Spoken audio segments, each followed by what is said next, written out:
Waste, trash, garbage, rubbish. These are all words to describe anything that we don't want or need anymore. Most rubbish includes things like old bottles, rotten food, ripped tires, newspapers. In Africa, urban waste is a huge problem. As the number of people moving to urban areas increases, so does the amount of rubbish, and the cities can't cope. In Kenya's capital city of Nairobi, for example, with its population of 2.5 million people, there is only one official dumping site for the entire city. With a poor waste disposal service, residents are left to dispose of their own household rubbish. As a result, many people don't care about what happens to their rubbish, thinking it's the government's problem. So people dump their rubbish on the sides of roads, on riverbanks, and in streams, where it's left to pollute natural water supplies and seep into the soil. One person in Nairobi who does care about rubbish is Andrew Macharia.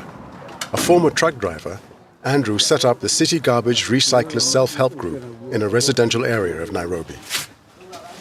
The first cooperative of its kind in East Africa, City Garbage Recyclers sort rubbish and turn it into products that can be sold back to the community. Andrew wanted to prove that urban waste can actually be an asset, providing an income for poorer people, as well as solving an environmental problem. But not everyone agreed with him.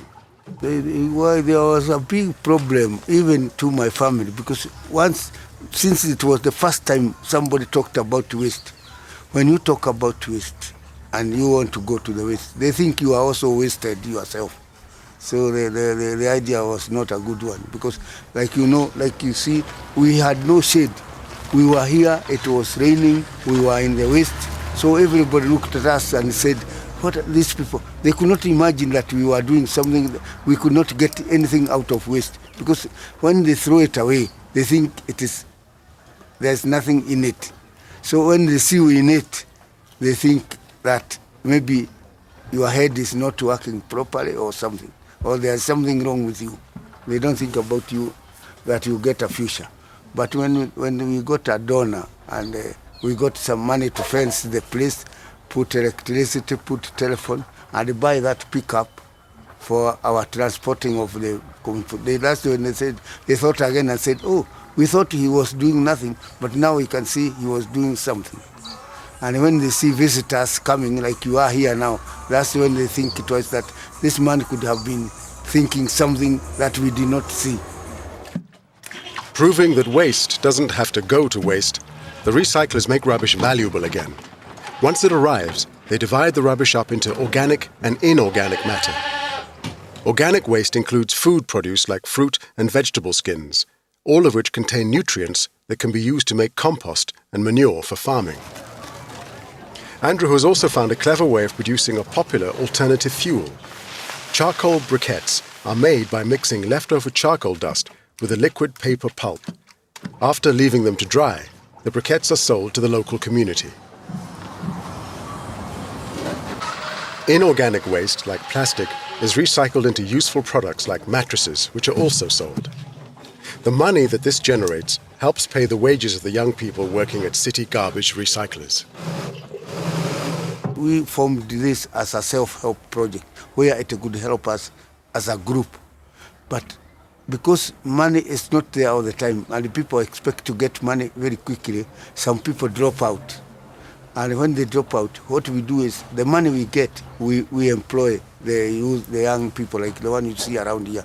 We employ them as cashiers and we pay them to do the composting and the briquette and to clean the place. We do use them and pay them by the money we get from the project. Jimmy Akundu is one person who has benefited hugely from the project. Okay, when I came to Nairobi, I came looking for a job. I came hunting for a job in the industry area. So I used to stay around here, and that's when I heard about Mr. Macharia. I decided to come and join him. Yeah. Motivated by Andrew, Jimmy also trains other people how to recycle rubbish and has seen people's attitudes to waste change. The guy is great. Yeah, he do educate people. He motivates people. People used to take garbage as something messy. Yeah, but they came to understand what the value is. In addition, Andrew also runs a partnership with local schools, which teaches children that recycling and waste management is everyone's responsibility. My plan in the city garbage recyclers is that I have been pushing to be recognized by the government, by the city council, so that we can work together. And maybe the results are not very bad, because like now I am getting some visitors from the government. Sometimes they are putting my highlight in the newspapers. So maybe we are going to work together, especially when they see that I'm training the youth who are jobless, who have no job, and they get employment. They are looking at it now like we can work together.